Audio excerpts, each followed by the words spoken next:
Sungguh tidak terbatas kuasa-Mu bagi kami. Kalau hari ini kami boleh ada oleh karena kekuatan kuasa yang menopang kami. Bukan kuat dan gagah kami ya Allah. Syukur banyak buat apa yang sudah Engkau perbuat dalam hidup kami. Kesehatan Engkau beri, kesembuhan Engkau datangkan bagi kami. Perlindungan adik kodrati yang Engkau berikan untuk kami. Terima kasih Tuhan. Kami tahu kami hanya musafir di dunia ini. Kami perantau di dunia ini. Kami bukan dari dunia ini. Ini yang kami selalu pegang Tuhan.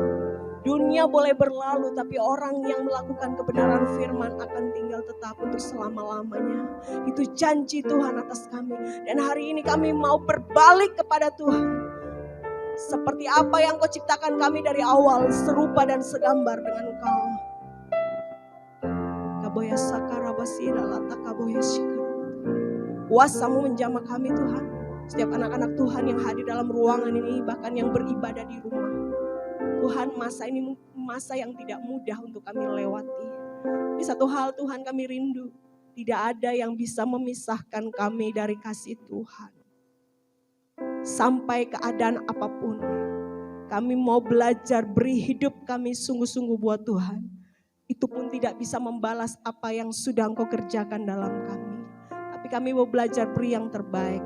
Roh Kudus jamah kami Tuhan di rumah-rumah jemaat Tuhan yang dalam keadaan kondisi kurang sehat. Di dalam nama Yesus kami klaim Bapa bahwa datanglah kerajaan Allah turun atas kehidupan kami masing-masing. Bahkan di dalam ruangan ini dan di rumah kami masing-masing. Kesehatan Kau beri kepada kami Tuhan. Kami tidak mau cari alasan apapun di luar sana. Tidak ada pengaruhnya untuk kami. Tapi kami tahu Allah kami Allah yang menyembuhkan. Di dalam nama Yesus terjadi untuk setiap anak-anak Tuhan. Bahkan orang-orang yang merindukan jamahan Tuhan. Lewat peristiwa ini mereka terbuka siapa Tuhan Allah yang sebenarnya yang harus mereka sembah. Jalikan mata rohani kami Tuhan. Untuk kami terus memelihara hati benar di hadapan-Mu. Roh Kudus jamah kami. Kebenaran firman ini memerdekakan kami. Dan seluruh anak-anak Tuhan akan menyambutnya dengan sukacita pagi ini. Semua yang percaya katakan amin. Amin. Silakan duduk. Ya. Keadaan ini memang tidak bisa kita harus menyesuaikan saja. Menyesuaikan dengan keadaan yang terjadi hari-hari ini. Tapi kita percaya bahwa Tuhan kita dahsyat dan hebat. Amin. Berdoa untuk setiap anak-anak Tuhan yang mengalami sakit. Tuhan lebih besar. Kuasa Tuhan lebih dahsyat. Amin. Bahkan semua kita yang hadir dalam ruangan ini. Yakin udara di atas kita ini, di ruangan ini pun telah dikuduskan dan dibenarkan oleh Tuhan.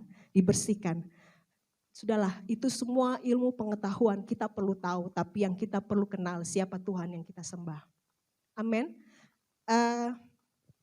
Tahun 2009 atau 2010, waktu itu kami masih tinggal di Bedahu Lugatsu.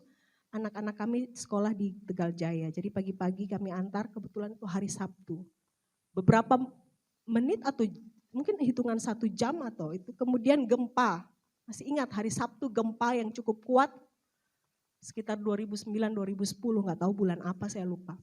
Waktu gempa saya langsung waktu itu kami masih berasrama dengan anak-anak sekolah Alkitab jadi langsung siap-siap saya langsung jemput waktu itu masih Sasya kalau tidak salah.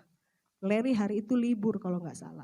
Jadi kemudian langsung pick up pergi ke Tegal Jaya dan jemput bawa pulang. Pokoknya tidak mau tahu, orang tua semua sudah berdiri di depan pintu pagar.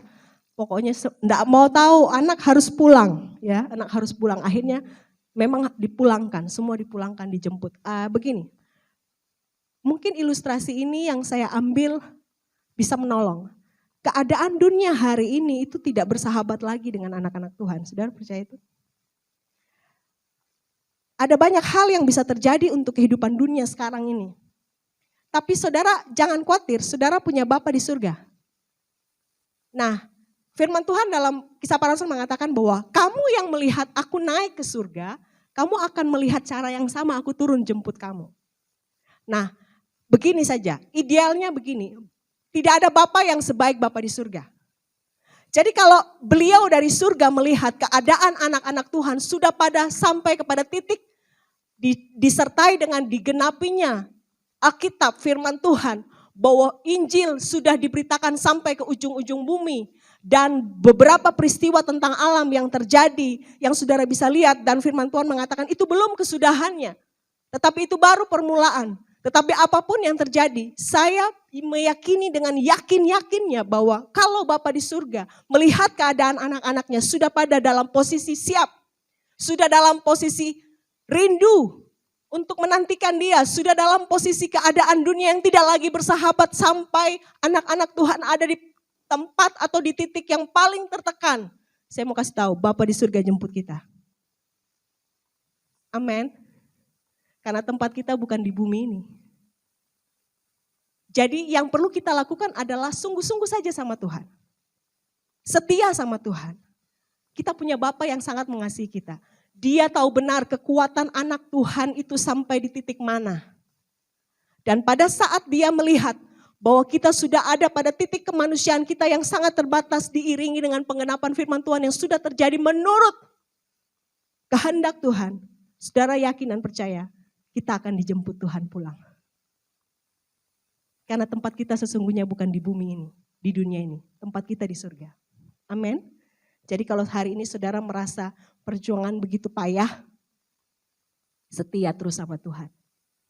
Kalau saudara merasa hari ini kok begitu bahaya, setia terus sama Tuhan. Karena dia Bapa yang baik.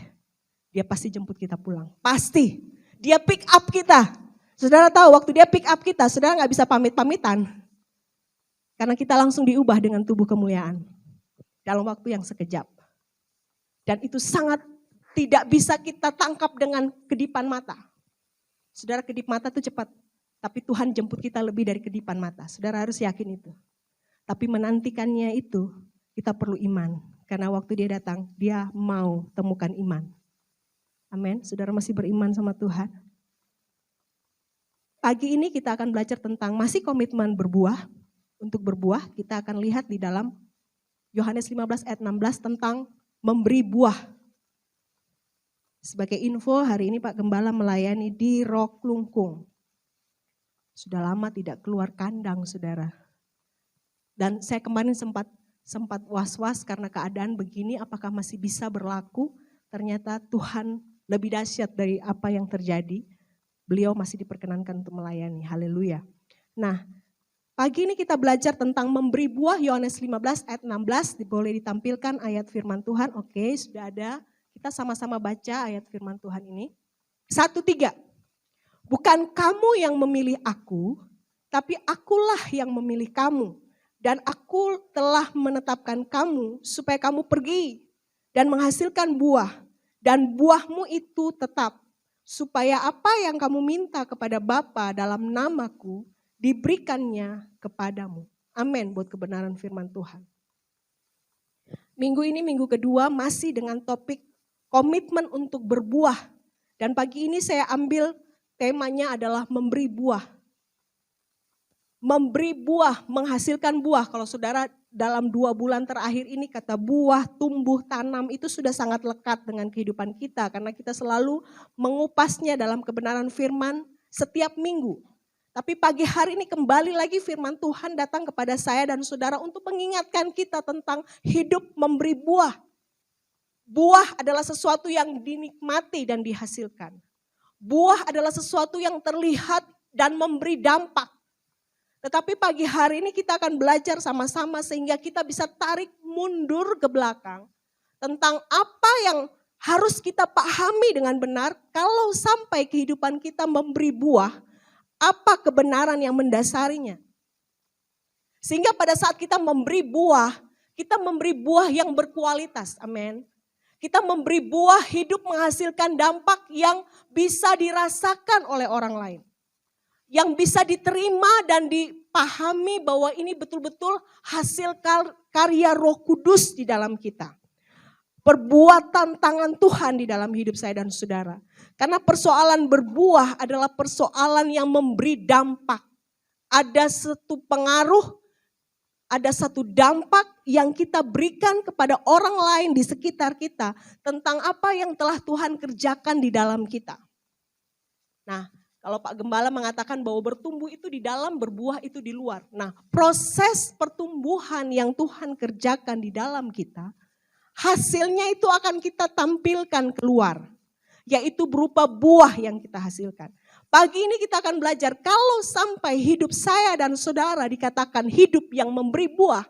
Maka kebenaran apa yang harus kita pahami, mendasari supaya hidup yang menghasilkan buah, hidup yang memberi buah itu adalah hidup yang menyenangkan Tuhan. Amin. Pujian tadi mengatakan menyenangkan Tuhan. Memang tidak ada lain yang perlu kita kerjakan hari ini. Kembali lagi sederhana banget. Ayo kita senangkan Tuhan. Dengan apa? Hidup memberi buah. Buah yang bagaimana? Buah yang memuliakan nama Tuhan. Amin. Nah, persoalan memberi buah. Kadang-kala tidak semua orang mengatakan begini bahwa Bu, kalau untuk soal bertumbuh, saya bertumbuh Bu. Tapi kayaknya buah saya nggak kelihatan. Ada yang begitu? Saya berbuah Bu, berbuah sangat lebat.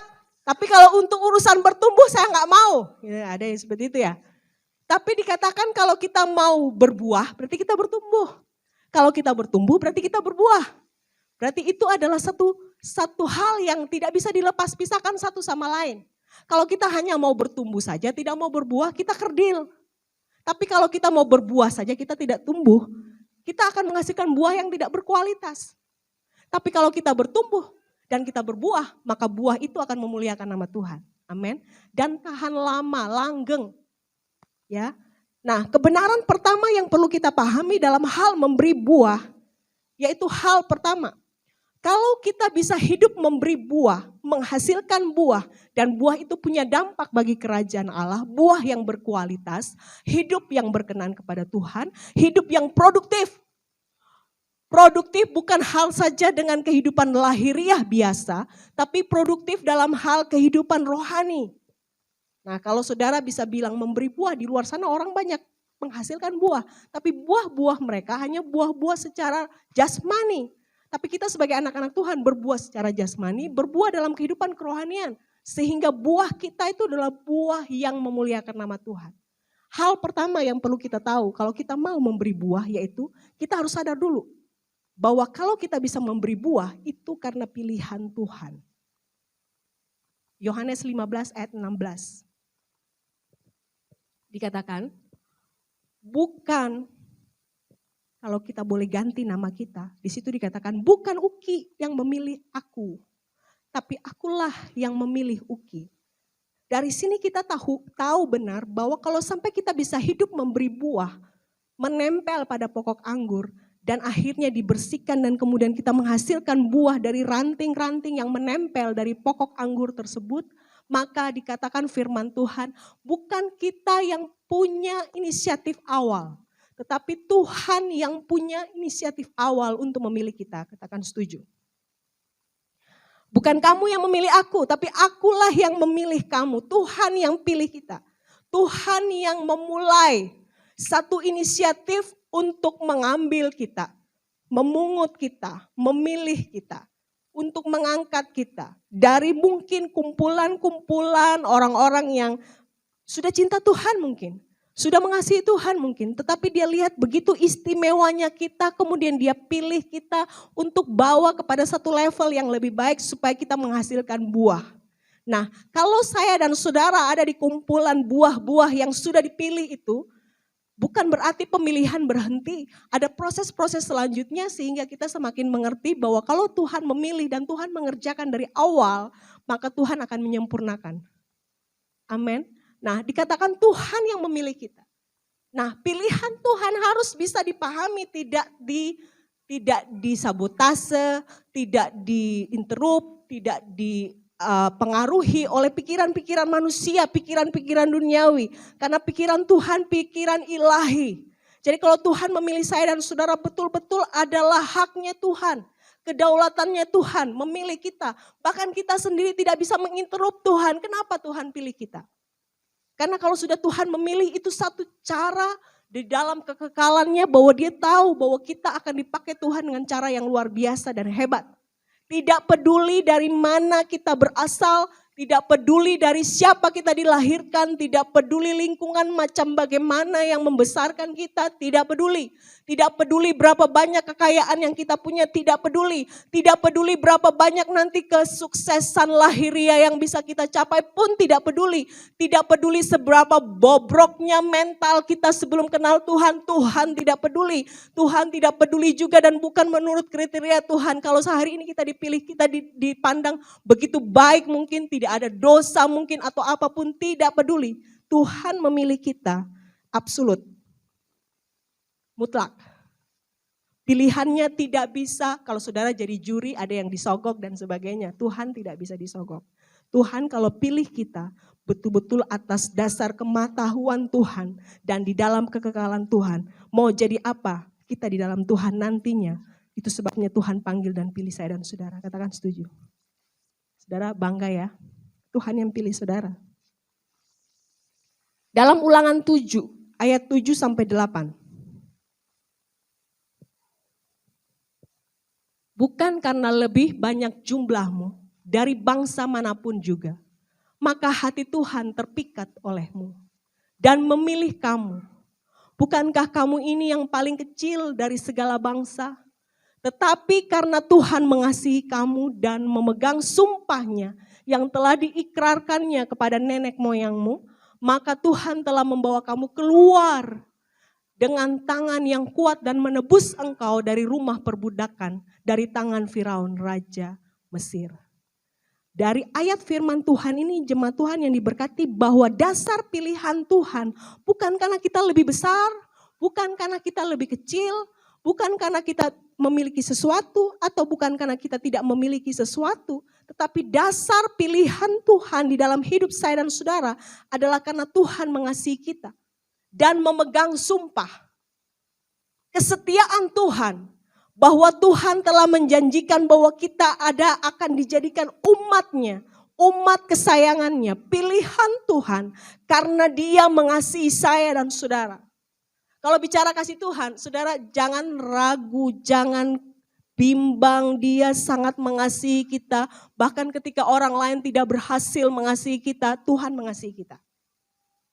Kalau orang lain mengasihi kita itu kan karena sesuatu. Tapi Tuhan mengasihi kita karena dia kasih, dia mengasihi kita.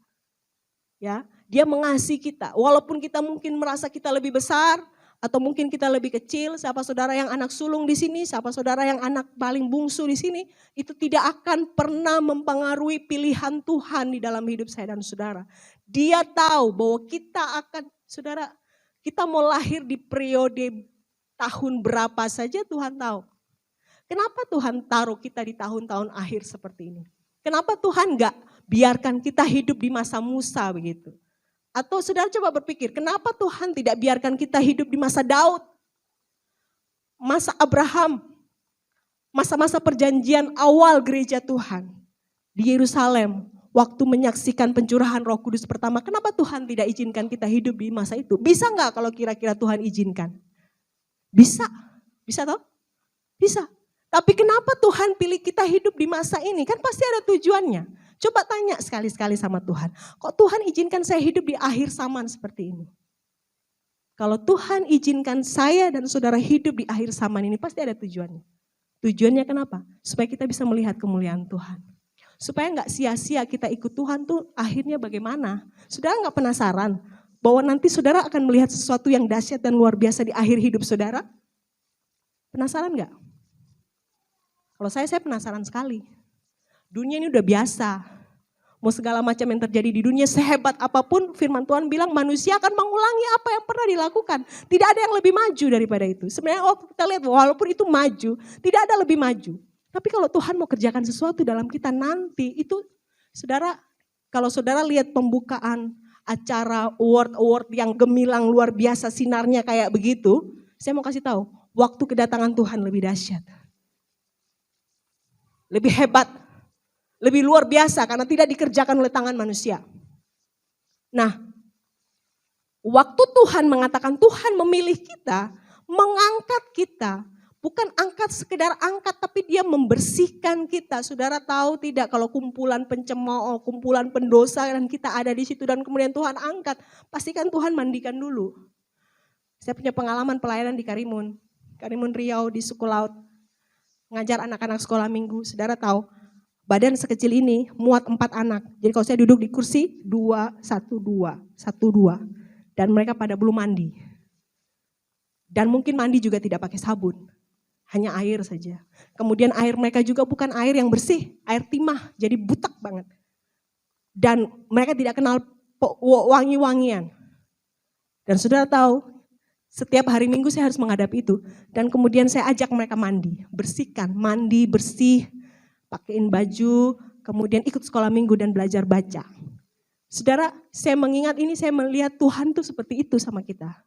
Tuhan angkat kita, Tuhan mandikan kita, bersihkan kita. Supaya sifat Tuhan itu ada. Tuhan kan kudus, bersih kan. Jadi Tuhan kalau mau kumpul sama kita, Tuhan juga mau kita dalam keadaan sama seperti sifatnya yang kudus dan bersih. Pasti Tuhan bersihkan. Nah waktu Tuhan pilih kita, Tuhan kasih kita, Tuhan mandikan kita, Tuhan bersihkan kita. Saudara jangan pikir mandi bersih seperti itu biasa saja. Tidak, ada makna yang luar biasa. Kalau kita kudus bersih, kita akan lihat perkara besar Tuhan terjadi. Amin. Kalau kita suci kudus, kita akan melihat perkara dahsyat Tuhan. Karena firman Tuhan mengatakan kalau kita suci, hati kita akan melihat Allah. Amin. Nah, perhatikan bahwa Tuhan memegang sumpah. Selain dia mengasihi kita, dia memegang sumpah. Berarti kesetiaan Tuhan, apa yang Tuhan ucapkan lewat bibir mulutnya, lewat kebenaran firman akan terjadi dalam hidup saya dan saudara. Sekali dia bawa kita keluar dari perbudakan, jangan masuk lagi ke tempat perbudakan. Saudara jangan pikir sekarang kita bebas dari perbudakan. Ada intimidasi kita kembali diperbudak. Ada intimidasi. Dan memang keadaan zaman seolah mengizinkan kita untuk kembali diperbudak. Tapi saya mau beritahu, sekali saudara dan saya lepas dari perbudakan, jangan mau lagi diperhamba oleh dosa, tetapi melainkan oleh kebenaran. Amin. Nah, dikatakan bahwa pilihan Tuhan diawali dari pihak Tuhan. Tidak ada tangan manusia yang ikut campur di situ. Tuhan punya pilihan. Tuhan punya ketetapan. Tuhan memanggil kita, memilih kita. Itu haknya Tuhan. Jadi kalau saudara dan saya mengatakan kenapa Tuhan pilih saya, berarti itu pertanyaan tidak tepat. Apa yang harus kita lakukan setelah kita tahu Tuhan pilih saya? Karena pilihan Tuhan tidak bisa diganggu gugat. Dia sudah pilih saya dan saudara untuk pergi menghasilkan buah. Dan buah itu tetap untuk memberi hidup. Kalau bisa ini hidup ini selalu bermakna. Punya arti. Punya satu hal yang bisa dibagikan kepada orang lain. Bukan tunggu kita mampu saja, bukan tunggu kita bisa saja, bukan tunggu kita punya segala sesuatu. Karena cenderung jika kita sudah punya segala sesuatu, kita memberi pun tidak ikhlas. Tapi waktu kita memberi karena kita tahu bahwa Allah mengasihi kita, maka kita akan memberi dengan segenap hati. Amin. Diawali dari pihak Tuhan, dimulai dari pihak Tuhan. Allah punya inisiatif untuk memilih saya dan saudara. Hidup berbuah bagi Tuhan. Hidup menghasilkan sesuatu yang berdampak bagi kerajaan Allah. Hari-hari ini kita seperti berjalan mundur oleh karena keadaan sekitar kita dan dunia ini. Tapi saya mau beritahu, patahkan setiap halangan, rintangan saya dan saudara untuk memberi buah. Karena pilihan Tuhan terjadi atas hidup saya dan saudara diawali dari pihak Tuhan untuk kita hidup memberi buah. Amin. Buah kita kayaknya mandek nih. Udah 2 tahun. Mau salaman aja susah. Mau sentuhan aja susah. Mau peluk-pelukan aja susah. Mau pergi kemana bebas aja susah. Sudah mulai ada aturan ini. Syarat dan ketentuan berlaku. Saya mau beritahu, ikut Tuhan gak ada syarat. Tuh. Saudara yang najis pun ketemu Tuhan boleh loh. Yang penting saudara mau terima dia sebagai Tuhan dan Juru Selamat. Tapi sekarang manusia sekarang harus punya syarat dan ketentuan. Saudara pikir itu perbuatan siapa? Itu bukan perbuatan Tuhan. Itu perbuatan manusia keji. Sayang dia belum menampakkan dirinya. Tuhan penuh belas kasih. Tapi saat ini kita sedang diperhadapkan oleh keganasan pembinasa keji yang mulai melancarkan usahanya pelan. Tapi kita gak sadar. Tapi saya mau beritahu, pilihan Tuhan terjadi atas hidup saya dan saudara setia. Karena kalau Tuhan yang mengawali, Tuhan akan setia mengantar kita sampai kepada kesempurnaan janji Tuhan di dalam hidup saya dan saudara. Katakan setuju. Amin. Memberi buah. Yang pertama, pilihan Tuhan diawali dari pihak Tuhan. Yang kedua, memberi buah sebagai sadar bahwa ini adalah ketetapan Tuhan. Dalam hal ini Tuhanlah yang mempercayakan. Tuhanlah yang memberikan. Dalam 1 Timotius 1 ayat 12. Ini adalah surat Rasul Paulus kepada anak rohaninya yaitu Timotius.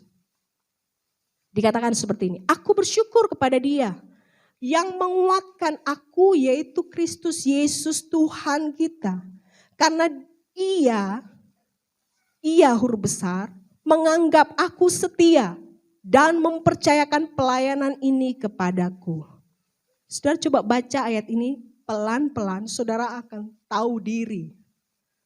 Dikatakan aku bersyukur kepada Tuhan yang menguatkan. Jadi kalau saya dan saudara hidup dalam ketetapan Tuhan, dalam hal memberi buah, dan sampai hari ini kita masih kuat dan bisa mengasihi Tuhan, bisa memberi hidup kepada Tuhan, berjalan bersama-sama dengan Tuhan, dikuatkan, itu bukan kita yang sok kuat, tapi Tuhan yang menguatkan kita, amin. Kristus Yesus yang menganggap kita itu setia. Jadi ada pihak Tuhan yang anggap kita setia, berarti belum tentu kita setia kan? Betul ya? Bisa mengerti ya? Ada pihak Tuhan yang menetapkan pilihannya kepada kita, yang menganggap kita setia, lalu percayakan itu kepada kita. Jadi kalau saudara dan saya bisa berbuah, dan Tuhan percayakan kita untuk melayani Tuhan dan sebagainya, itu karena Tuhan yang anggap kita setia. Bukan kita yang sok setia, bukan kita yang bisa setia, bukan. Tuhan yang anggap. Tuhan yang beri penilaian kepada saya dan saudara bahwa kita tuh sebenarnya setia menurut pandangan Tuhan. Kadangkala yang kita lihat itu kan diintimidasi, diganggu, berhalu-halu, akhirnya tindakan kita jadi halu-halu. Padahal sebenarnya kita tidak seperti itu. Tuhan mau kita hidup benar saja dengan Tuhan, mengasihi Tuhan, memberi hidup kepada Tuhan dengan sungguh-sungguh. Nah Tuhan itu sebenarnya lihat itu dalam kita. Lalu Tuhan percayakan, menganggap kita setia. Lalu percayakan kita hal ini. Jadi kalau saudara lihat di depan mata saudara apa yang sementara saudara kerjakan kepada Tuhan.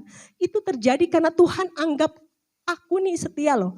Menganggap Uki setia. Sehingga Uki diberikan pelayanan seperti ini. Tuh. Itu kata gampangnya. Padahal saudara lihat, saya tuh kalau ketemu orang aja bicaranya sedikit. Mau jadi ibu gembala model apa? Kalau menurut catatan manusia. Senyum aja jarang, kalau tidak dicoel baru senyum, kalau tidak dicoel baru bicara. Mau jadi ibu gembala yang merangkul itu seperti apa? Mau jadi ibu gembala yang bisa menolong, menopang, mengayomi itu seperti apa? Tapi Tuhan menganggap hamba ini setia. Lalu dia percayakan ini, lalu respon kita bagaimana kalau Tuhan sendiri anggap kita setia? Berarti kita harus mengerjakan dengan setia. Sebagai balasan karena Tuhan lihat kita setia. Itu sebabnya anak-anak yang dibesarkan di dalam kehidupan kita sebagai anak-anak Tuhan, orang tua. Harus perhatikan anak dan menganggap mereka setia, menganggap mereka baik. Walaupun yang kita lihat tuh kadang-kadang mereka bandel dan segala macam. Tapi dalam pandangan kita anggap mereka luar biasa, pintar, sehat, diberkati. Karena anggapan kita itu akan membuat mereka menghargai hidup mereka sendiri seperti orang tua menganggap mereka. Jadi kalau anak-anak kita dianggap bobrok, ya mereka jadi bobrok bener. Tapi kalau kita menganggap mereka spesial, berharga, dikasihi. Walaupun mungkin waktu dalam masa kandungan kita pernah punya niat untuk menggugurkan karena kita belum cukup umur dan sebagainya. Melahirkan di waktu sulit dan tidak punya status ayah dan ibu dan sebagainya. Tapi di dalam kandungan, waktu kita telah melahirkan mereka, itu Tuhan punya rencana. Dan anggap mereka seperti Tuhan menganggap mereka. Begitu juga kita diberikan kepercayaan untuk memberi buah. Supaya apa? Tuhan sendiri yang menganggap kita setia. Dan percayakan semua ini kepada kita. Amin. Tuhan menganggap kita setia. Dengan satu maksud. Satu, supaya Injil disebarkan. Jadi Tuhan tidak tidak melihat kita begitu bagaimana ya, tapi Tuhan memberikan hidupnya sungguh-sungguh kepada kita dengan kematiannya di kayu salib, mempercayakan pelayanan yang sudah saudara dan saya dapatkan dari Tuhan hari ini, supaya dengan maksud Injil disebarkan. Saudara tahu, Injil adalah kekuatan Allah yang menyelamatkan. Injil tidak bisa disimpan, Injil tidak bisa dipendam, Injil tidak bisa terbelenggu, Injil tidak bisa terpenjara, Injil tetap disebarluaskan. Amin. Injil dapat terus berlangsung, dapat terus merambat, dapat terus menjadi satu hal yang bisa dilihat dan dirasakan, diterima faedahnya. Injil merupakan sesuatu yang membuat orang lain bisa datang buat Tuhan. Injil membuat kekuatan anak-anak Tuhan bangkit bahwa ada pengharapan waktu saudara hidup di dalam Injil dan menyeberangkan Injil kepada orang-orang lain di luar sana. Amin. Injil adalah kekuatan Allah yang menyelamatkan. Saudara percaya bahwa hari-hari ini sekalipun terbatas, ya kita semua harus sudah mulai aman. Dia kayak berseri begitu. Saudara pernah nonton sinetron yang sepertinya sudah hampir habis, tapi episodenya ditambah panjang? Pernah? Sudah semangat-semangat begitu ya. Wah ini kayaknya endingnya seperti ini nih. Ya kan? Wah ini sudah mau habis nih, jagoannya udah ketahuan nih gitu kan. Atau apa filmnya, tiba-tiba panjang lagi dia. Ada seri berikutnya. Saudara perhatikan, ini ada serinya gak selesai-selesai. Saudara jangan pikir ini habis. Tidak, seri baru. Tujuannya supaya apa? Dia membuat jalan supaya nanti dia ada di puncak. Pribadi yang bukan dari negara, aktor ini, tapi dia bisa menguasai global. Dan akhirnya dia ingin menjadi orang yang seperti Kristus, tapi bukan. Dan kita tahu bahwa sekalipun Injil, saudara, saya kalau perhatikan sekarang ini anak-anak Tuhan dibuat buta gitu ya. Tidak mengerti kehendak Tuhan. Akhirnya hidup, ya sudahlah apa yang terjadi nikmati saja. Iya betul nikmati saja.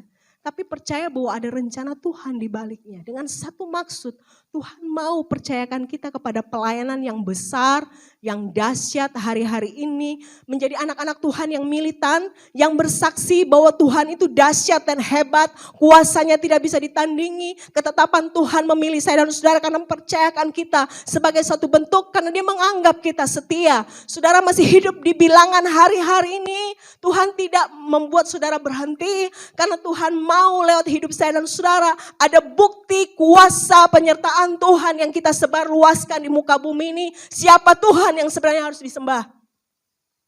Amin. Jadi jangan biarkan kehidupan dunia ini membuat kita mandek, tapi membuat kita maju terus. Pokoknya cara yang paling baik ketika kita tertekan bukan mundur, maju. Maju saja, maju. Itu tanda orang beriman, maju saja. Katakan sesuatu buat Tuhan, saya mau maju, saya mau berkarya. Karena Tuhan yang anggap saya. Jangan pikir saudara layak lalu saudara ada dalam bentuk pelayanan apapun. Tidak, bukan karena layaknya kita, tapi Tuhan yang melayakkan kita. Jadi kalau saudara lagi down, frustasi, depresi, kemudian ada suara-suara halus yang datang kepada saudara dan mengatakan bahwa kamu gak layak sebenarnya. Kamu tuh begini, kamu tuh begitu, punya begini, punya begitu. Stop. Pergi, aku milik kepunyaan Tuhan. Tuhan sudah pilih aku. Tuhan yang menganggap aku dan mempercayakan aku. Karena Tuhan tahu aku setia. Sudah, matikan itu. Karena itu bukan dari Tuhan.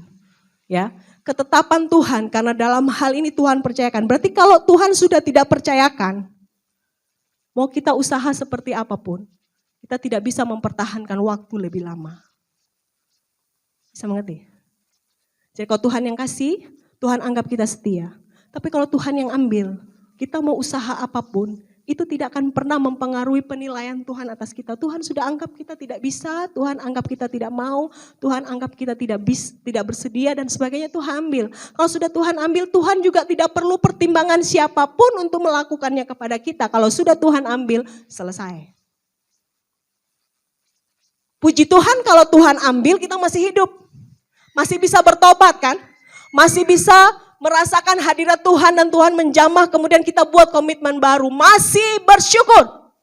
Tapi kalau Tuhan ambil berikut dengan hidup kita sudah gak bisa bilang apa-apa. Tapi sementara itu masih berlaku atas kita, mari lakukan usaha memberi buah, melakukan dampak, memberi berkat atau menjadi berkat bagi orang lain dengan cara yang bisa kita punya, dengan cara yang bisa kita lakukan, dengan cara yang bisa Tuhan kasih kreativitas kepada kita untuk kita mengerjakan sesuatu yang menjadi dampak bagi orang lain. Amin. Aduh ibu kok hari ini bicara buah-buah terus bu. Saya pulang gak makan buah bu, saya pulang makan nasi. Saudara, kadang-kadang kita melakukan hal di bidang lain, Tuhan selesaikan kita di bidang lain. Saya bisa pernah punya pengertian benar begini ya. Waktu kita punya kerinduan ada di bidang lain, tapi Tuhan tuntun kita untuk mengerjakan di bidang lain.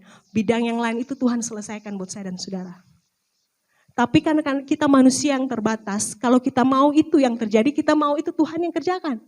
Di bidang lain kita gak peduli. Tapi sebenarnya Tuhan itu holistik, keseluruhan, amin. Kepenuhan, keseluruhan. Jadi kalau saudara pikir apa hubungannya main musik sama sekolah saya? Tidak ada. Main musik ya main musik, sekolah itu berarti biologi, geografi, ekonomi, bahasa Indonesia, PMP, dulu PMP, sekarang apa namanya gak tahu. Berarti ketahuan lah lahir tahun berapa kita ya. Tapi saya mau beritahu, waktu saudara sungguh-sungguh di sini, sungguh-sungguh di sini, sungguh-sungguh di sini, bidang lain hidupmu Tuhan perhatikan. Amin. Sebaliknya saudara juga kerjakan di luar sungguh-sungguh, di sini pun Tuhan berkati. Karena Tuhan satu kesatuan, holistik, kepenuhan, keseluruhan, total, bulat, tidak terpecah. Saudara ada dimanapun itu saudara. Hari Kamis waktu ada kedukaan, kemudian harus pergi. Saya masuk ruangan itu, kemudian saya dengar Tuhan bicara begini. Tuhan kalau panggil saya dengan nama kecil, Ki. Saudara tahu latar belakang semua yang terjadi sampai kepada waktu duka dan kami harus datang itu ada yang tahu ceritanya, saya tidak mengulang lagi. Tapi waktu saya masuk di ruangan kedukaan itu, waktu saya mau menghampiri yang mengalami kedukaan, Tuhan bicara begini, Ki, apapun yang orang lain lakukan terhadap kamu, dan apapun situasi yang pernah terjadi di dalam hidupmu, itu tidak akan mengubah pribadimu di hadapan Tuhan. Inilah kamu. Jadi waktu saya melangkah masuk ke rumah duka itu suara, ini kamu, ini aslinya kamu tuh seperti ini. Tidak peduli orang mengatakan kamu seperti apa, tidak peduli situasi apa yang menimpa kamu. Tapi waktu kamu ini kamu. Dan aku jatuh cinta, aku terpikat itu karena kamu secara pribadi. Saya bisa bayangkan itu. Dalam hidup saya dan saudara, mau peristiwa apa yang menimpa kita, mau siapapun yang melakukan apapun kepada kita. Tapi kalau Tuhan sudah terpikat sama saya dan saudara, tidak ada yang bisa mengganggu-gugat pilihan Tuhan. Amin. Suka-suka Tuhan mau pilih kita. Terpikat, saudara pernah terpikat dengan seseorang? Yang sudah menikah pasti tahu. Jatuh cinta, mengasihi. Kalau sampai Tuhan jatuh cinta sama saya dan saudara, sudahlah. Punya sikap benar saja. Karena gak peduli orang mau buat apa, situasi apa menekan saudara, saudara tetap menjadi tempat yang paling spesial di hati Tuhan. Spesial. Nah Tuhan kita tuh hebat. Ada berapa banyak orang yang dia kasihi di muka bumi ini. Tapi semua di dalam hatinya dapat tempat spesial. Itu kan luar biasa ya. Kalau saya punya anak 2, belum tentu saya juga adil. Tapi Tuhan punya anak sampai manusia di muka bumi ini berapa banyak. Yang membuat dia jatuh cinta kepada mereka. Yang Tuhan limpahkan kasih. Tapi di dalam hati Tuhan semua kita spesial. Haleluya. Semua kita istimewa. Dan Tuhan perhatikan satu demi satu anak-anak yang dipilihnya. Dan sangat detail dia merancangkan semua yang ada dalam hidup saya dan saudara. Bukan untuk hari ini saja, sampai nanti. kesudahan zaman. Sampai nanti kita pulang ke surga, sampai selama-lamanya itu semua ada dalam detailnya. Tuhan merancangkan kepada kita. Sekecil apapun. Jadi kemarin waktu saya mengalami, mungkin agak drop dan sebagainya, saya tidak mau bicara tentang hal lain, tapi saya tahu tubuh saya kepunyaan Tuhan. Saya hanya bilang, Tuhan, setiap sel dalam tubuh saya, itu Tuhan paling tahu. Dan saya minta di dalam nama Yesus, bersihkan sampai sel yang paling kecil oleh darah anak domba Allah. Disucikan, dibersihkan kerongkongan tenggorokan saya, selaput lendir di hidung. Sudah tahu? Jadi tadi malam, sejak beberapa hari lalu, bawang putih itu saya taruh di sini. Saudara bisa tahu kalau bawang putih taruh di sini lucu nggak? Keluar tiba-tiba ada putih 2 di sini gitu kan. Orang bisa kaget loh. Apa yang di sini kayak taring kecil muncul di sini. Usaha dilakukan, tapi lebih daripada itu saya tahu Tuhan menyembuhkan. Amin. Tuhan membebaskan, Tuhan memulihkan, Tuhan menguduskan. Nah, hal yang ketiga, dalam hal memberi buah, yang Tuhan mau di dalam hidup saya dan saudara, perhatikan Yohanes 15 ayat 16. Dan aku telah menetapkan kamu, ya kan, supaya kamu pergi dan menghasilkan buah, dan buahmu itu tetap. Ayat kebenaran yang ketiga adalah menghasilkan buah yang tetap menempel, tetap melekat kepada Tuhan supaya kita menghasilkan buah yang tetap. Filipi 1 ayat 21 sampai 22. Dikatakan demikian, karena bagiku hidup adalah Kristus dan mati adalah keuntungan. Tetapi jika aku harus hidup di dunia ini, itu berarti bagiku bekerja memberi buah. Jadi mana yang harus kupilih? Aku tidak tahu. Menghasilkan buah yang tetap dalam hal ini diceritakan atau difirmankan di dalam Filipi bahwa Paulus menggambarkan hidupnya, menyatakan hidupnya bahwa hidupnya itu adalah Kristus dan mati adalah keuntungan. Jadi kalau dia masih bisa hidup, berarti dia hidup bekerja memberi buah. Jadi ini pilihan yang dibuat bukan dari pilihan yang tidak benar dengan pilihan benar. Pilihan yang jahat dengan pilihan yang baik. Tetapi pilihan, saudara perhatikan, pilihan yang dibuat oleh Rasul Paulus untuk memilih adalah pilihan yang sama-sama benar. Satu, kalau saya hidup bagi Kristus dan mati adalah keuntungan. Tetapi kalau saya hidup berarti saya bekerja memberi buah. Jadi kalau saya hidup, mati saya pun itu Kristus. Saya masih hidup, saya harus bekerja memberi buah. Buah untuk siapa? Buah untuk Kristus. Berarti hidup bagi Kristus juga. Berarti tidak ada pilihan di situ. Sebenarnya kita tidak diberikan pilihan. Mengerti saudara ya? Sebenarnya kita tidak diberikan pilihan. Pilihan untuk mau jahat atau mau baik. Tetapi kita sebagai anak-anak Tuhan akan diperhadapkan dengan pilihan-pilihan yang terbaik. Katakan amin. Jadi kita gak bisa milih sebenarnya. Sebenarnya kita gak bisa milih kalau di dalam kita sebagai anak-anak Tuhan yang tahu bahwa kita dipilih Tuhan, ditetapkan Tuhan, dipercayakan Tuhan. Karena Tuhan anggap kita setia. Kalau kita disuruh milih, kadang-kadang kita gak temukan pilihan mana yang harus kita pilih. Karena semua sama-sama benar. Semua sama-sama baik. Bisa mengerti? Hidup bagi Tuhan. Mati adalah keuntungan. Tapi kalau saya hidup, berarti saya harus bekerja memberi buah. Dan buah tetap, artinya buah yang continue, konsisten, senantiasa, terus menerus. Tidak putus, tidak berhenti. Selalu ada kerinduan untuk menghasilkan sesuatu bagi kerajaan Allah. Tidak putus sampai di situ, tapi memberi hidup kepada Tuhan. Apalagi what's next yang harus saya lakukan. Saya mau lakukan apa setelah ini, setelah ini, setelah ini, setelah ini. Mungkin ada saat-saat kita break sebentar. Karena manusia kita lelah mungkin. Tetapi kalau di dalam Tuhan dan kita tahu hidup kita adalah memberi buah. Tidak ada satu masa pun yang bisa membuat kita berhenti menghasilkan buah. Amin.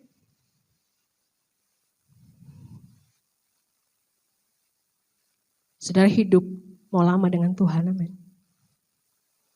Tapi persiapkan hidupmu seolah-olah Tuhan datang segera. Itu maksudnya. Saudara tahu siapa sih yang mau disuruh mati sekarang saudara mau? Gak ada toh. Tapi persiapkan diri seperti hari ini hari terakhir. Tapi saudara masih mau hidup panjang dengan Tuhan. Itu yang mau pilih mana? Hari ini kalau Tuhan datang pun kita ikut Tuhan kan. Kalau Tuhan lama pun Sebenarnya itu lebih parah, karena kita harus memelihara hati benar sampai Tuhan datang. Tapi kita gak bisa pilih kan? Pilih hari ini kita hidup buat Tuhan, pilih nanti pun kita harus hidup buat Tuhan. Amin. Tidak ada yang bisa bilang kapan kita harus pergi atau kapan kita harus pulang. Tapi waktu kita hidup buat Tuhan. Tidak ada pilihan, tidak ada satu pilihan. Di situ dikatakan, mana yang harus aku pilih? Aku tidak tahu, karena Paulus tahu bahwa hidupnya telah ditebus oleh darah Yesus. Saudara tahu bagaimana sejarah dia dipanggil Tuhan. Dia begitu sangat hebat menurut ukuran yang dia dulu tahu.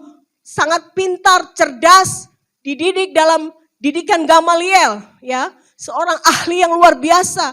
Dia adalah rasul besar yang akhirnya dibuat Tuhan, diizinkan Tuhan untuk menulis setengah dari perjanjian baru. Dia adalah rasul yang diberkati, yang penuh dengan kuasa Tuhan. Dan di sini disuruh pilih. Mau pilih mana? Karena bagiku hidup adalah Kristus. Kalau aku mati aku untung karena aku bertemu dengan Kristus. Tapi kalau aku masih bisa hidup di dunia ini ya, di dunia ini. Jadi dunianya Paulus sama dunia kita itu sama, gak beda. Tapi masanya mungkin berbeda. Tapi waktu itu dia menghadapi tantangan yang mungkin begitu berat pada saat itu. Dan dia harus mengatakan, kalau aku bisa pilih, aku mau pilih mana ya? Karena dua-dua adalah Kristus. Saudara hidup untuk Kristus, mati adalah keuntungan. Kalau saudara dan saya diberikan kehidupan, berarti kita bekerja memberi buah. Buah untuk siapa? Bukan buah dunia ini, tapi buah yang sesuai dengan kerajaan Allah, buah dari perbuatan baik, buah dari Kristus Yesus untuk memberi dampak bagi dunia ini. Dikatakan kamu pergi, jadikanlah semua bangsa murid. Dengan cara apa kita bisa membawa orang lain datang kepada Tuhan? Dengan cara memberi buah yang tetap, buah yang tidak terkondisi oleh musim. Buah kalau tidak baik saja dalam keadaan baik, kalau kita berbuah, dalam keadaan tidak baik kita tidak berbuah. Tapi apapun keadaan saya dan saudara, kita dipanggil untuk bekerja memberi buah. Sampai kita tutup mata. Saudara, yang masih muda-muda pelayanan, saya juga masih muda. Kemarin Pak Gembala bilang, saya gak mau tua tapi saya juga tidak muda. Jadi saya tetap begitu saja. Jadi nanti kalau ada keturunan-keturunan yang baru di Kanaan, sampai nanti mereka besar, jangan panggil saya oma, panggil tante. Ada yang bilang oma mama, ya terserahlah. Yang penting ada mudanya sedikit ya, jangan oma saja.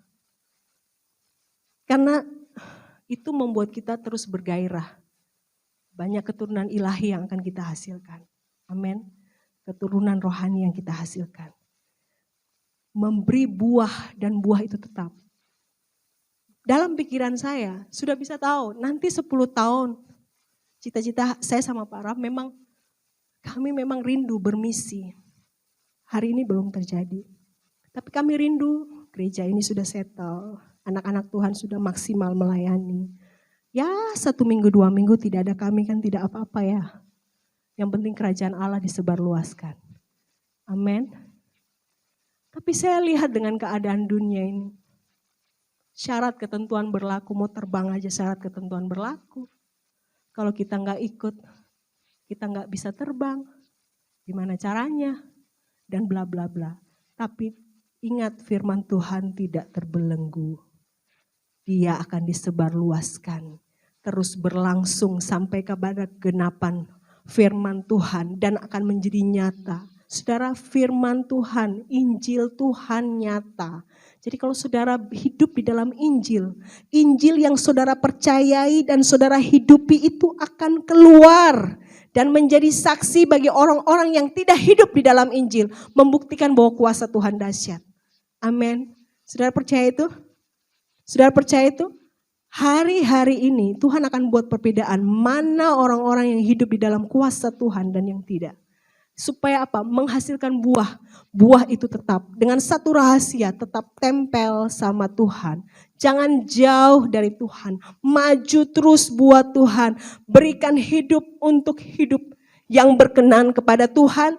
Kalaupun harus mati, mati karena untung, karena kami bertemu dengan Yesus Kristus yang punya hidup. Dan kalau saya dan saudara beri hidup oleh Tuhan, maka kita bekerja, menghasilkan buah, menghasilkan dampak, berbuat sesuatu sederhana mungkin. Ya, tidak harus mengeluarkan apapun dalam hidup saya dan saudara, tapi coba beri hidupmu untuk menjadi faedah, kegunaan, fungsi sebagai tubuh Kristus yang tertanam di dalam bait Allah dan menghasilkan buah, dan buah itu untuk kerajaan Allah. Buah itu akan dibuat tetap berkualitas, sementara waktu musim yang kita hadapi mungkin tidak berkualitas. Tapi buah yang kita hasilkan adalah buah yang berkualitas bagi kerajaan Allah. Amin. Memberi buah adalah pilihan Tuhan. Diawali oleh pihak Tuhan. Dan akan kembali kepada pihak Tuhan. Yang kedua, memberi buah adalah ketetapan Tuhan. Tuhan yang mempercayakan. Kalau Tuhan mempercayakan berarti itu Tuhan menganggap kita setia. Kalau Tuhan sudah ambil kepercayaan itu berarti selesai. Tetapi kalau kita masih diberikan kepercayaan, mari lakukan dengan sungguh-sungguh kepada Tuhan. Yang ketiga, hasilkan buah yang tetap. Hasilkan buah yang maksimal. Hasilkan buah yang continuous, senantiasa. Terus paksa hidup kita untuk berarti bagi Tuhan. Melakukan sesuatu walaupun sedikit. Coba sisipkan, pikirkan orang lain di dalam hidupmu. Itu cara yang sederhana kalau saudara mau berbuah. Coba dari mungkin hidupmu yang begitu kompleks, hidupmu yang begitu penuh, sisipkan di satu ruang otakmu ini dan pikiranmu tentang orang lain. Pasti kita berbuah. Kadang-kadang dengan hidup kita sudah struggle, kita sudah payah. Tapi coba masukkan di dalam pikiran kita satu rongga kecil yang diisi oleh orang lain. Mungkin cuma satu di situ, tidak apa-apa, belajar. 2, 3, 4. Lama-lama Tuhan akan percayakan kita untuk menjadi pikirannya orang lain. Orang lain belum sampai ke situ, kita sudah bisa mikir ke situ, bisa mengerti. Itu karena apa? Supaya kita punya maksimal, menghasilkan buah itu terus menerus, tidak berhenti. Ada saja yang mau dilakukan, ada saja yang mau dipikirkan. Saudara, otak seperti itu gak pikun. Pikunnya karena apa? Terlalu penuh. Kemarin sampai saya bilang, aduh saya pusing, itu kan saya penuh. Penuh tapi saya tidak berhenti untuk memikirkan apa buat Tuhan. Cuma kadang-kadang manusia kita kalau sudah lola atau sudah pusing, sudah gitu, otak ini sudah kayak penuh banget, penuh. Bayangkan tadi, padahal saya sudah, karena kelungkung tuh biasanya kan saya pergi sama Bapak. Waktu pernah antar saya pelayanan juga Bapak yang antar. Tapi tadi dia sudah pesan, "Ma, begini-begini." Iya, saya sudah kasih tahu. Pokoknya kamu lurus ke kelungkung, kamu ke kiri. Terus ada bundaran, kamu putar di situ langsung ke kiri, kemudian gangnya itu sebelah kanan. Sudah tahu, masih ditelepon. Saya namanya perempuan kan masih kerel rambut, telepon. "Mama, saya sudah sampai di putaran, belok kiri Kak." Saya langsung kasih nyala map. Oh iya. Saudara bisa bayangkan? Bisa bayangkan seperti itu? Jadi otak kita itu untuk kita saja kan kadang-kadang udah gitu kan. Tapi tiba-tiba ada seperti itu. Berarti kita harus siap memberikan satu ruang di dalam pikiran kita dan otak kita itu kepada orang lain. Supaya kita bisa memberi. Katakan amin. Lalu tiba-tiba gambar muncul sudah ada di depan gereja. Saya bilang, oke, bos. Saya bisa mengerti itu. Jadi memang perempuan itu penolong. Perempuan itu memang penolong, otaknya seperti itu, masih dijejeli. Tahu saudara, dijejeli itu dipaksa masuk. Tapi yang baik ya, yang tadi tidak ada pilihan. Di dalam otak kita jangan ada pilihan untuk yang lain. Pilih yang baik-baik masuk ke situ, kemudian yang di situ diolah menjadi yang terbaik. Amin. Nah, dalam hati dan hidup saudara harus punya pikiran yang seperti itu. Di masa-masa seperti, ayo lakukan sesuatu, buktikan bahwa saudara punya Tuhan yang menyertai dan memberi kemampuan kepada kita untuk berbuah. Jangan pernah putus asa, jangan pernah flat. Tahu flat? Muka datar. Jadi pokoknya sudah payah ini, sudah tidak mampu ini. Tapi ingat, Tuhan masih percayakan nih, Tuhan masih anggap aku setia. Walaupun kadang-kala aku harus menjalaninya dengan air mata, kecapean, letih, lesu, berbeban berat. Tapi kok masih diberikan kepercayaan, Tuhan anggap saya dan saudara setia. Bukan karena kita, kalau sudah kayak kita nih, udah menyerah. Tapi kalau Tuhan masih ini yang Tuhan kasih, berarti Tuhan tuh anggap kita setia. Hargai itu. Dengan berbuat setia. Walaupun setianya kita ukuran manusia tidak seperti apa yang Tuhan mau.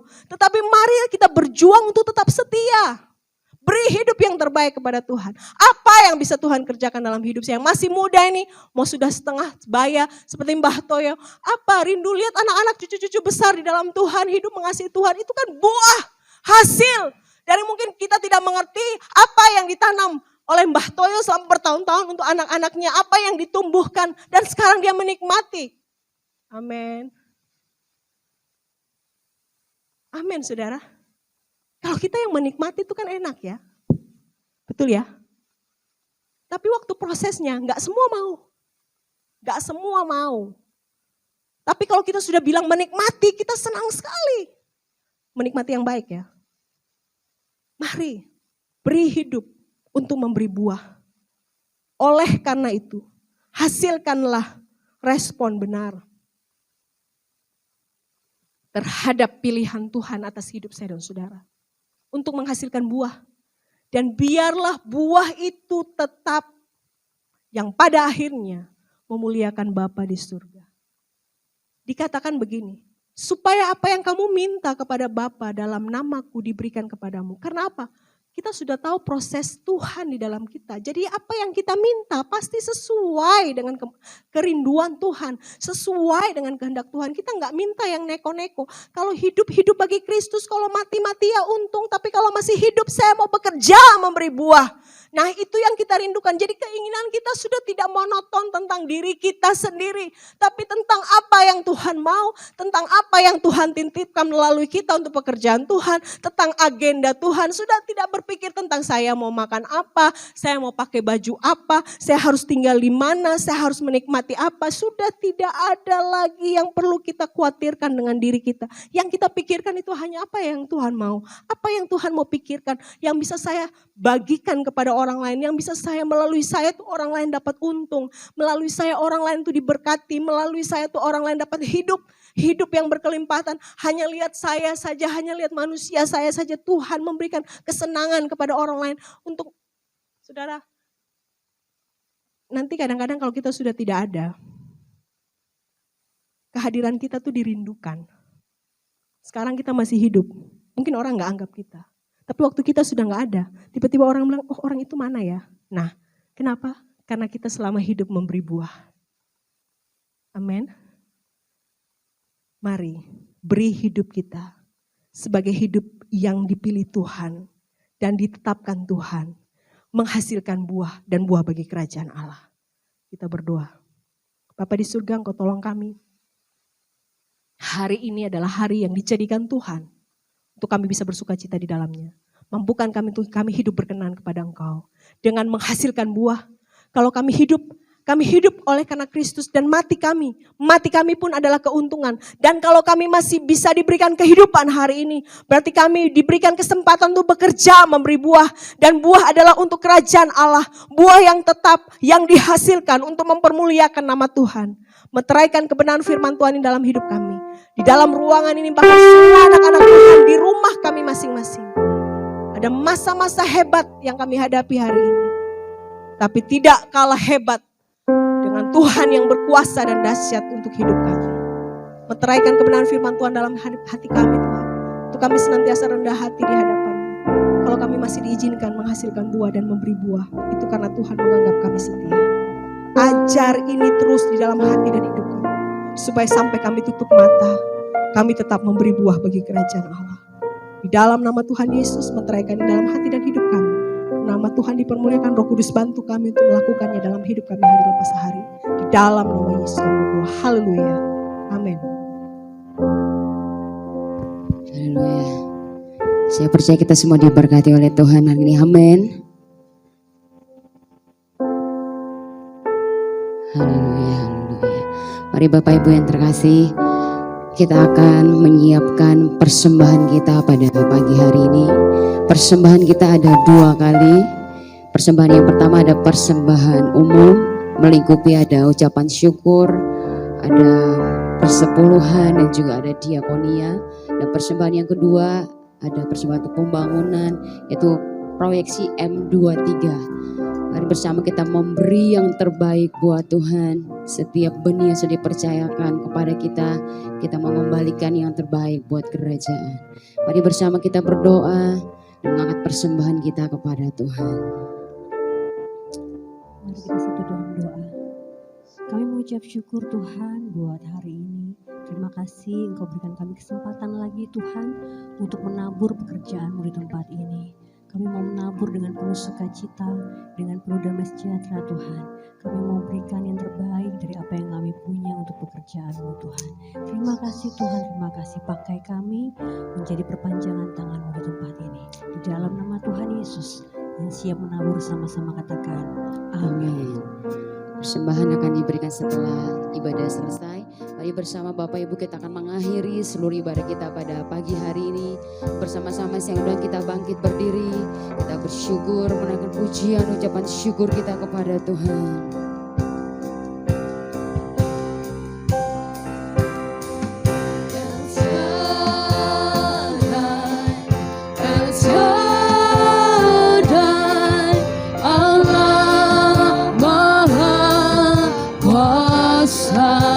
Besar, Dia besar, Dia besar, El Shaddai mulia, El Shaddai, El Shaddai,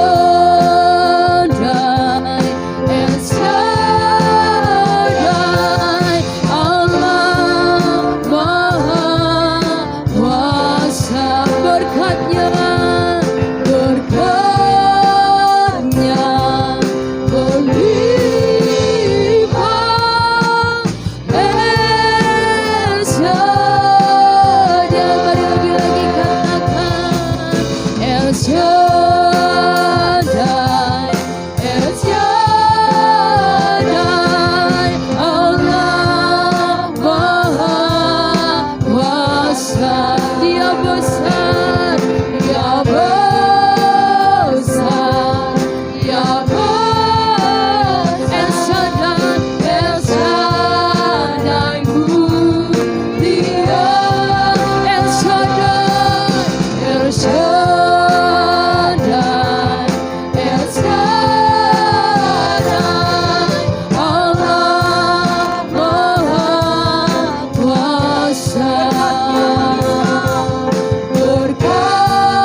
dimeterai oleh darah anak domba Allah.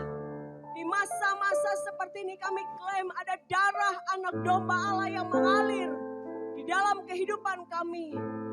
Disucikan dan dikuduskan oleh darah anak domba Allah. Sehingga kami sebagai umat ketebusan-Mu dimanapun kami berada. Apapun kondisi yang kami hadapi, dengan siapapun kami menghadapi keadaan sulit.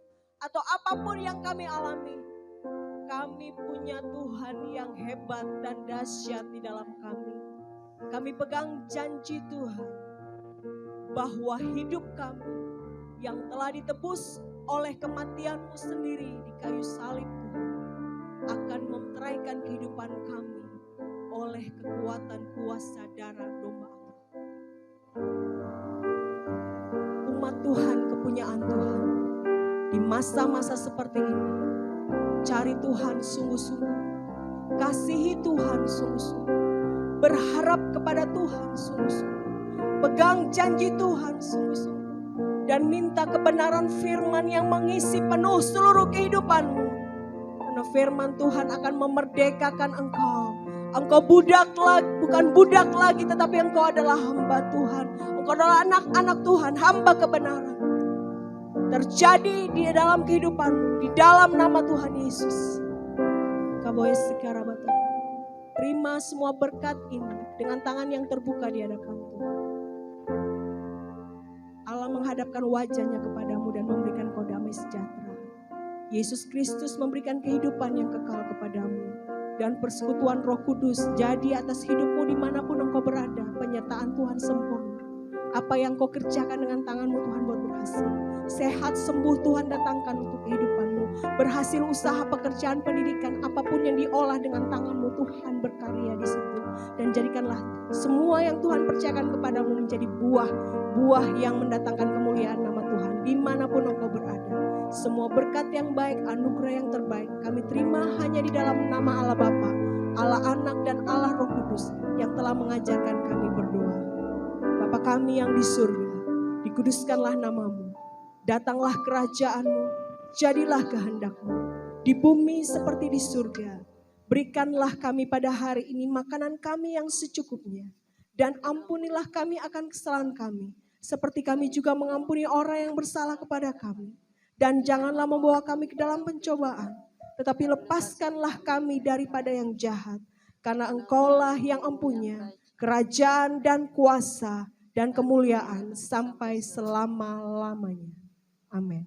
Saat teduh sejenak sebelum saudara dan saya meninggalkan ruangan.